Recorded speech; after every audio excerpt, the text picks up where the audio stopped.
Welcome to the how to use the BP Pulse battery integrated Gia charger.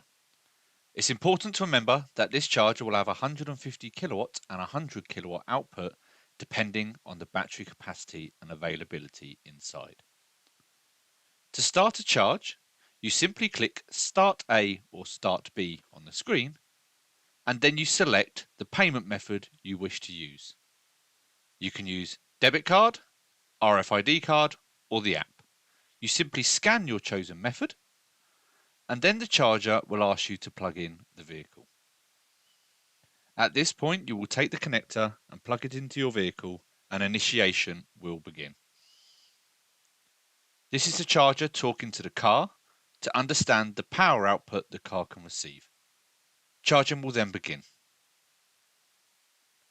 If you wish to stop the charge, you simply click Stop button on the left-hand side of a charger screen, and then you will scan your RFID card or debit card or use the app to stop.